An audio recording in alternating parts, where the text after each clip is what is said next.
Today we will start with the chapter Theory of Demand. Now this is quite an easy chapter in your microeconomic theory. So we will understand some terms first. Generally when we speak of demand, we mix up the meaning of desire, want and demand. But in economics, there's a little difference between the terms desire, want and demand. So first of all, we'll see what these terms mean. So look at this slide. There are three colored circles over here: desire, want and demand.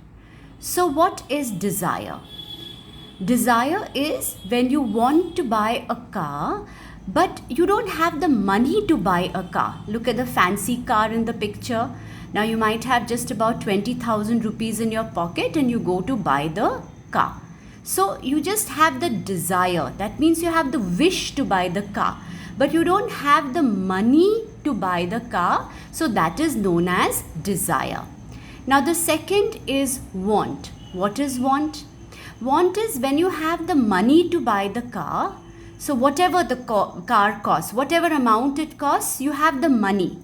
But you have other things that you want to spend your money also. So you don't have the willingness to buy it right then.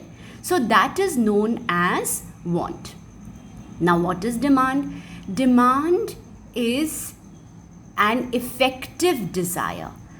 That means want turns into demand when you have the ability to pay and the willingness to pay.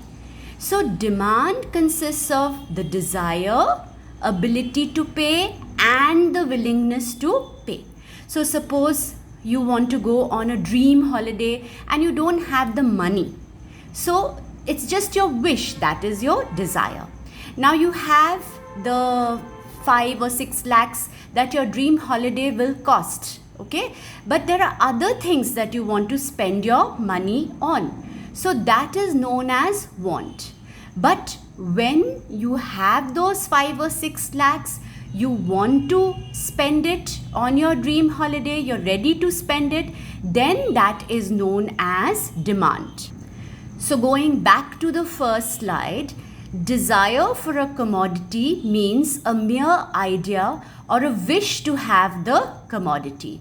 Want is an effective desire, that is when the person has the ability to pay. And demand is when a person is ready to purchase the commodity in a market at a particular price and at a given point of time. So after this, we come to the definition of demand. According to Bentham, the demand for anything at a given price is the amount of it which will be bought per unit of time at that price.